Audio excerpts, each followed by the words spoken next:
Okay, hi. What we'll be doing is the 3N mid-year paper from 2014. So let's start with MCQ. Okay, anyway, this paper is pretty easy, and if you study the content, you should be getting a B without much difficulty. Okay, so let's start with MCQ. Question 1, I think this one is just a testing on your Set 2 science knowledge. Which of the following is very difficult to compress? When you see very difficult compress, you can understand it as incompressible, and then you need a fixed volume. So basically, fixed volume, that means it must be a solid, right? So this is pretty straightforward. As long as it has a... Oh, wait. Yeah, I almost fall into a trap. Now, fixed volume and fixed shape are different. Okay? These two are not the same. Okay, so when you say that what has fixed shape? Solid has fixed shape. Solid also has fixed volume. Then you look at liquid, for example, your water. If you buy lemon tea, 250 ml, you will still get 250 ml. Just that the shape of it for liquid can be changed. But the volume itself is fixed because you cannot compress it. So basically, you have to understand that when you compress something, the volume will shrink. That's the idea of compress. For example, if you have a pillow, okay, pillow, if you squeeze it, you are compressing the pillow, and basically the pillow becomes smaller, right? That is because in the pillow, there is cotton, but the cotton traps a lot of air. So by compressing the pillow, you are squeezing the air out and effectively shrink the volume. Shrink means reduce the volume. So in this case, what are the, between solid, liquid and gas, what are things that has a fixed volume? Solid, definitely. Liquid, yes, you cannot squeeze liquid anymore. But gas, yes, gas can be compressed. You have heard of this thing called compressed gas, right? Like how you get your carbon dioxide into your Coca-Cola, or for example, how you, if you have a balloon, you can try to squeeze it, yeah? You can actually shrink it. Okay, so the correct answer is C. Okay, your liquid and your solid are incompressible and has fixed volume. Okay, then for your question 2 is testing on your heat transfer. Heat transfer has 3 methods: conduction, convection, and radiation. Conduction means that you must have contact. So you have these 3 main methods of heat transfer: conduction, convection, and finally radiation. Now, radiation is something that you cannot avoid as long as you have a temperature difference. As long as the temperature is different, there will be heat transfer through radiation. For example, the heating coil is hotter than your marshmallow, right? So between your marshmallow and the heating coil, there is a temperature difference. And once there is a temperature difference, heat energy will travel from a higher temperature to a lower temperature. Okay, there are 3 ways of doing it: conduction, convection, and radiation. And radiation is something that it will always happen. Whether it is vacuum, whether there's something in between, whether it is below it, left, right, center, or whatever, radiation will always happen. So in this question, radiation will happen. Now, conduction is through the transfer of vibration. And if you want to transfer vibration, you must be standing next to each other or standing close enough. So in the case of conduction, the 2 objects must be in contact of each other. So if you look at the marshmallow and the coil, they are not in direct contact. In between them, there's a layer of air. So therefore, because the marshmallow and the heating coil is not in direct contact, conduction is not possible. Now the second one is a bit complicated. Now, convection is the transfer of heat by the particle itself. What do I mean by the particle itself? So for this case, there will be air molecule or air. There will be a layer of air. So let's not draw molecules. Let's phrase our explanation properly. There will be a layer of air directly on top of the heating coil, right? So this layer of air, because it is next to the heating coil, will get heated up first. Yeah, and when this layer of air get heated up, the temperature rise, and therefore the volume would expand, And when the volume expands, the density will go low. So what will happen? It will start with R. It will rise, right? So this layer of hot air will rise. So this is what it means by convection, the transfer of heat by the particles itself. So this transfer of heat from the heating coil by the warm air itself, because the warm air is now rising up, so effectively it is transferring the heat from the heating coil to the next place. In this case, it is the marshmallow. So in this case, this is convection. So convection, yes, it occurs because the marshmallow is directly on top of the heating coil and the warm air will rise to the top. So that's why the answer is convection and radiation. But let's change the question a little bit. Let's say I still have a heating coil. Okay, but this time I put my marshmallow next to it by the side. Now, if I put the marshmallow next to it, what is the difference? Okay, let's talk about conduction first. Are they in direct contact? No, right? They are not in contact. So, same as the previous case, conduction, no.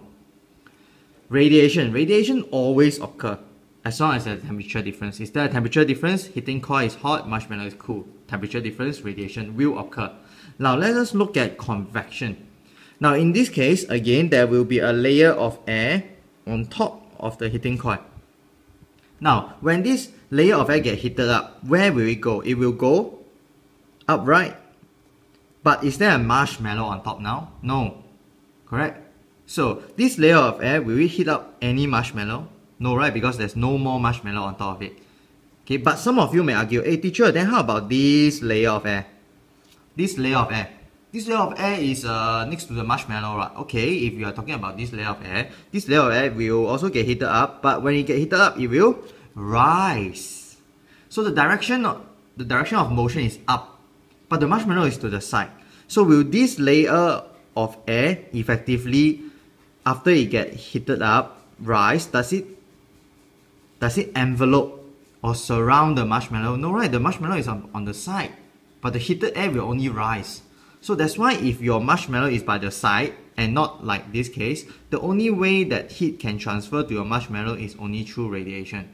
And that is the reason why when you are doing barbecue, you put the food on top of the charcoal, not by the side.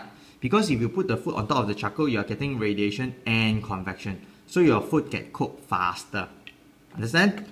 Okay, question 3.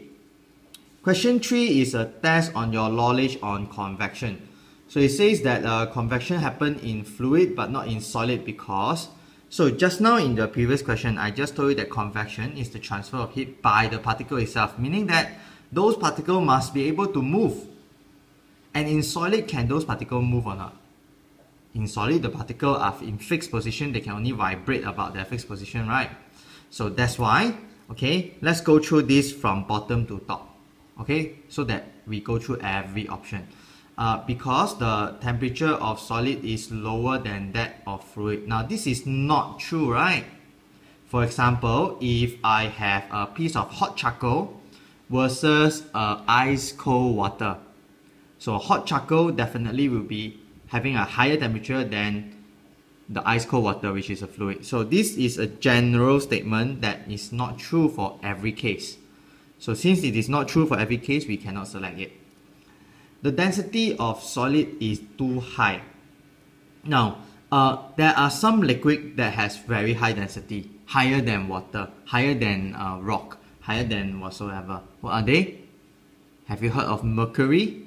Mercury is metal, right? But it is in a liquid state.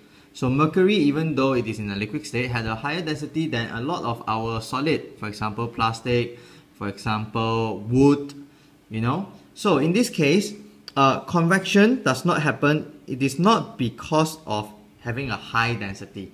Convection can only happen when the particles are free to move around. Okay, but in this case, it is not. Option B, all solid does not have free electron. Now, if you select this option, it implies that you understand convection as the transfer of heat through electron. That is not true. Okay, there is a term for it. Heat energy transfer by electron.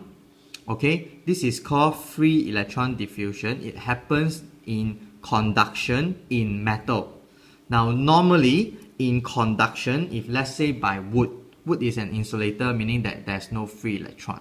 So what happens is that the wood particle will vibrate, and this vibration is transmitted throughout the whole wooden block from the hot end to the cold end. So this is how conduction happens in solid. But in the case of metal, if you have a piece of solid metal, conduction will occur not only through the vibration of the particle itself, but because in metal there are free electrons around the fixed particle, fixed molecule. So what happens is that this electron, because it can move around freely inside the metal, when it gets heated up on one end, this electron will actually absorb the heat energy and actually become very energetic, and then it will move here and there, move here and there, and even to the cooler end. So in metal, not only the heat is transferred through vibration of the particle itself, but it is also transferred through the free electron. So in this case, the term used to describe this phenomenon is free electron diffusion. Okay, but in this case, convection does not depend on free electron. Okay, so let's look at the correct option. Particles in solid vibrates about fixed position only. And that is the very reason why convection cannot happen in solid, because convection need the particle to move. They cannot be at fixed position. They must be able to move. So that's why this is the correct option. Okay, question 4. What is radiation? I think this one I have repeated many times, and it can be found in your textbook. So radiation, basically it is your like a EM wave. You have learned your EM wave, right? One of them is infrared radiation, and infrared radiation is actually the radiation responsible for transferring heat. That's why you have infrared camera to detect, who has fever. Remember in SARS, in the airport, they have this infrared camera. So that infrared camera basically measures how much infrared radiation you're emitting out. So if you're having fever, you emit more infrared radiation, and then the camera can detect it. So radiation is actually a form of wave, okay, and it does not require a material medium to transfer. Okay, so just for going through sake, let us look at all the options here. So transfer of thermal energy by movement of free electron, this is wrong. Okay, the transfer of thermal energy by the movement of free electron is called free electron diffusion. Okay, what is it? It is actually talking about conduction in metal. Okay, option B, the transfer of thermal energy by movement or due to a difference in density. This is referring to convection and not radiation. Okay, so convection depends on the movement of the particle itself. And how does that movement comes about? It is due to the difference in density. Okay, then option C, a transfer of thermal energy by vibration of particle. This is due to your conduction in general. So conduction is when the particle get excited, it vibrates, and then this vibration was transmitted, okay, from the hotter end to the cooler end. Okay, question 5. Question 5 is about your radiation. You need to know that your black color, it can absorb heat fast, it can lose heat fast as well. Okay, and if you have something that is white, okay, it will absorb heat slow, and it will also emit. That means loss lah. Emit is a scientific word for loss. Emit heat slow as well. Okay, so you have a heater here, you have two metal plates, so meaning that the radiation will go from the heater to the plate. Okay, why is that so? Because the heater is at higher temperature. Then after that, which metal plate absorb more energy and which plate release more energy?